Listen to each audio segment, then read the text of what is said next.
চ্যানেলটি সাবস্ক্রাইব করে আমাদের সঙ্গে থাকুন।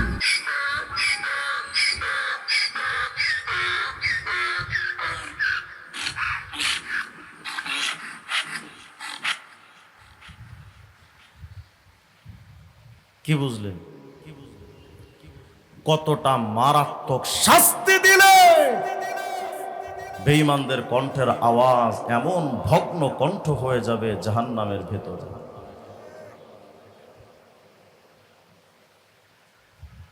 আল্লাহ রাব্বুল আলামিন বলেন, বেঈমানরা উলাইকা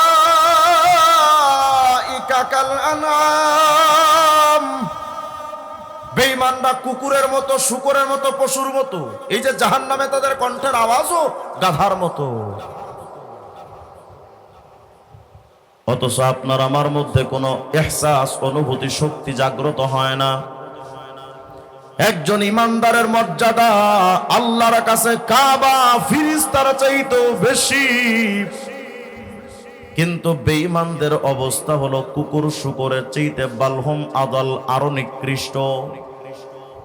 বন্ধু, এই টোটাল আলোচনা দিয়ে জাস্ট আমি একটা বিষয় আপনাদেরকে বোঝাতে চাচ্ছি যে ঈমান কত দামি সম্পদ, ঈমান কত সেনসিটিভ ব্যাপার। ঈমান থাকলে ফেরেশতার চাইতে দামি, আর ঈমান না থাকলে কুত্তার চাইতে জঘন্য।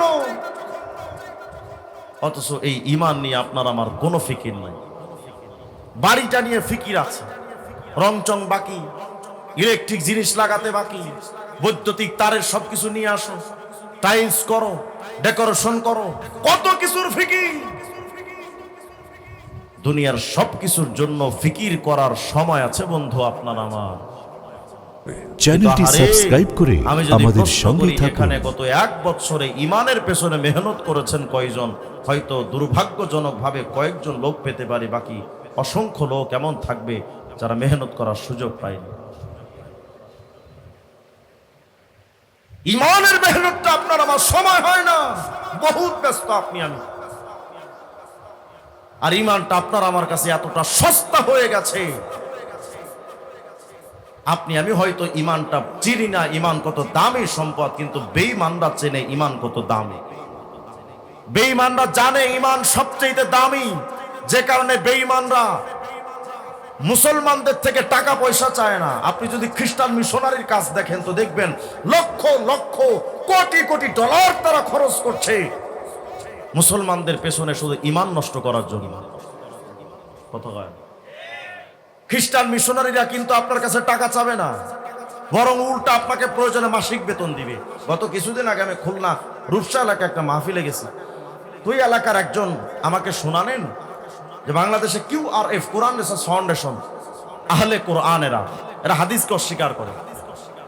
তো এই লোকটা ওই দলের সদস্য ছিলেন। উনি আমাকে বলছেন যে হুজুর, আমি যে সময় QRF করতাম ওই সময় আমাকে শুধু গাড়ি বাবদ, চলাচলের জন্য শুধু গাড়ির খরচ বাবদ আমাকে 1 লক্ষ করে টাকা দিত প্রতি মাসে। বুঝেন নাই কথা? খ্রিস্টান মিশনারিরা কোটি কোটি টাকা খরচ করছে এর পেছনে। আহমদিয়া মুসলিম জামাত নাম দিয়ে কাদিয়ানি সম্প্রদায়, শুধুমাত্র একটাই টার্গেট তাদের, মুসলমানদের ধ্বংস করা। অথচ কাদিয়ানিদের ইতিহাস তালাশ করেন, মির্জা কাদিয়ানি খোদ তার কিতাবের মধ্যে মির্জা কাদিয়ানি নিজেই লিখেছে যে এই ব্রিটিশ সরকার বর্তানিয়া হামারা উসুল হ্যাঁ, এই ব্রিটিশ সরকার আমাদের মূল ভিত্তি। এটা নিজে লিখেছে মির্জা কাদিয়ানি। আহলে হাদিসের যে সময় ব্রিটিশ খেদ আন্দোলন হয়, আহলে হাদিসের অনেক বড় একজন মুখপাত্র হুসাইন বাটালবি একটা বই লিখেছিল, আল ইকতিসাদ ফি মাসাইলিল জিহাদ। এই বইটা লেখা হয়েছিল শুধু একটাই কারণে, যে ব্রিটিশদের বিরুদ্ধে যুদ্ধ করা হারাম। নওয়াব সিদ্দিক হাসান খান ভূপালী আহলে হাদিসের মুখপাত্র ছিল, তিনি একটা বই লিখেছিলেন তরজমানে ওহাবিয়া। এটার মধ্যে বিরাট লম্বা আলোচনা করেছে, শুধু একটাই উদ্দেশ্য, ব্রিটিশের বিরুদ্ধে যুদ্ধ করা হারাম। সমস্ত কিছুর ফিকির একটাই টার্গেট, মুসলমানদের মধ্যে ডিভাইডেড সৃষ্টি করে মুসলমানদের ভেতর থেকে ইমানি গায়রতকে উঠিয়ে ব্রিটিশ প্রীতি, আমেরিকান ভালোবাসা, ব্রিটিশদের ভালোবাসা আমাদের মধ্যে ঢুকিয়ে দেওয়া। নির্বাচনের আগেও আমরা দেখেছি আমাদের বাংলাদেশে অনেক ইসলামিক দল তারা ব্রিটিশদের আমেরিকান এম্বাসির সাথে সখ্যতা গড়ে মুসলমানদের মধ্যে বৈপরীত্য সৃষ্টি করেছে। এটা পুরান ইতিহাস না, এটা পুরান পাপীদের প্রেতাত্মা। এরা আলাদা কেউ না,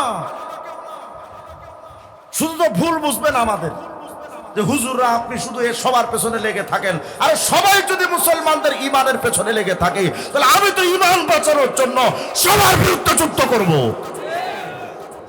তোমরা যদি ইমান হরণ করার জন্য কাদিয়ানীদেরকে পাঠিয়ে দিতে পারো, খ্রিস্টান মিশনারি পাঠিয়ে দিতে পারো, আহলে হাদিস পাঠিয়ে দিতে পারো, মওদুদিবাদ পাঠিয়ে দিতে পারো, হিজবুত তাওহীদ পাঠিয়ে দিতে পারো, শিয়া পাঠিয়ে দিতে পারো, আট্টশী সুরেশ্বর চন্দ্রপাড়ার লালনবাদ ভণ্ডদেরকে পাঠিয়ে দিতে পারো, তো ইনশাআল্লাহ হুসেন আহমদ মাদারির উত্তরসূরিরা, থানবীর উত্তরসূরিরা বুক টান করে দাঁড়াবে, জীবন দেব ইমান দেব না।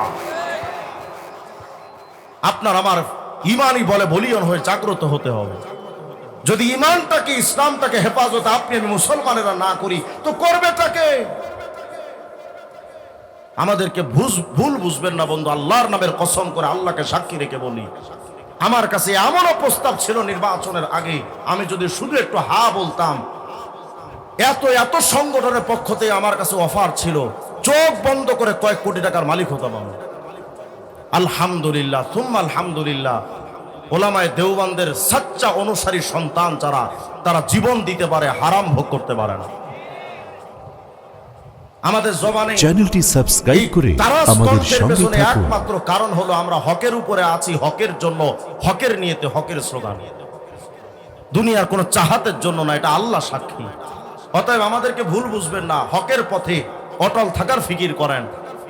দুনিয়ার সমস্ত সম্পত্তির চাইতে বড় সম্পদের নাম হলো ঈমান। শেষ কথা আপনাদেরকে বলি, আপনাদের এই এলাকায় যদি গরু চোর আসে, এই এলাকায় যদি মোবাইল চোর আসে, মসজিদে যদি জুতা চোর আসে, তার কি গণধোলাই হয় না? কত হয় না?